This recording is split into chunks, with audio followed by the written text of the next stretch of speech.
I mean, growing up in this society, is it possible for anyone to have and not be governed by lack of self-esteem? I can remember as a small child, my father convinced me that I wasn't good enough.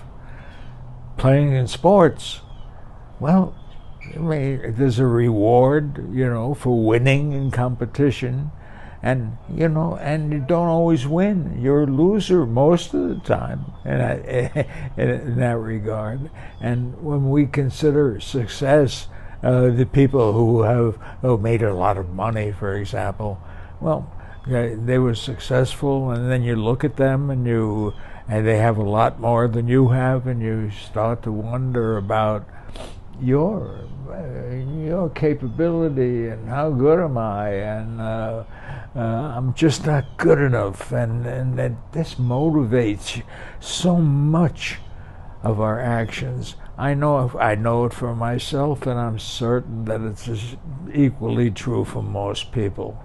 So how do we raise that self-esteem?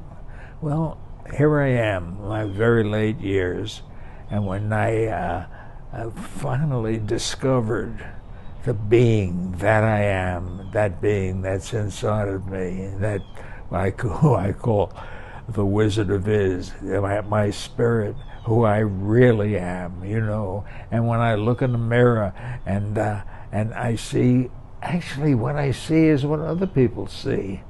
And I look at that and I say, well, something, you don't look that great. You're really not good enough. Well, maybe I ought to get my hair dyed, or maybe I ought to get rid of that mustache or whatever. and no matter what you do, the feeling is you're not good enough. But when you finally, and if you finally discover that being, that Wizard of Iz that's inside of you, that I came into contact with in a near-death experience in my 50s, and here I am many years past that, and to this day, if I didn't have contact with that spirit, when I don't have contact with that spirit, that feeling is still there. It's like glue. Not good enough. We wonder what our ego is.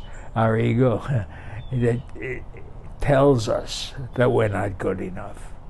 And when we get insulted if people say you're not good enough, we try so desperately to be good.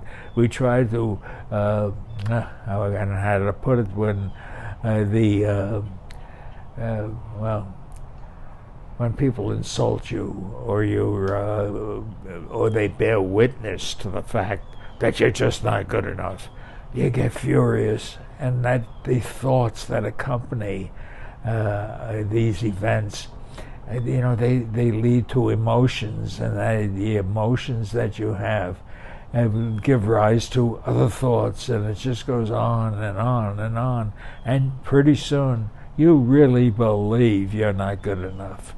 Well, anyway, for me, the only time that I feel absolutely good enough is when that ego, it disappears during my mindful meditation, and I look at the mirror and I don't see who I really am. I see what other people are looking at.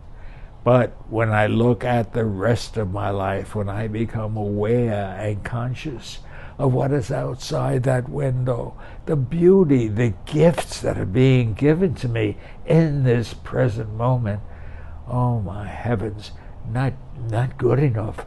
I mean, it's like I have been blessed with a life, and to be able to stay in contact with that being that I discovered inside of myself, that I really am. That being, yeah, he's good enough. He's good enough for everything. He's good enough for me. He's good enough for everyone. In fact, when that being is in charge, there is not a question of self-esteem, because you are not good enough. You are equal to the best, because there is none better than who you are. That life that's in you, that spirit that's in you, can accomplish anything. And to be able to stay in that is the purpose of my life, to have the experiences that come when I am experiencing my spirit, that Wizard of Iz. Oh, he's plenty good enough. And believe me, he's in you. You are the God that I am. No competition in the real world. In the real world, oh, we are good enough.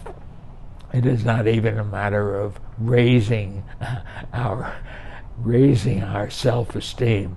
We are self-esteem itself. To be that wizard, to be one with it, it's not even a question of self-esteem. There's no question about it.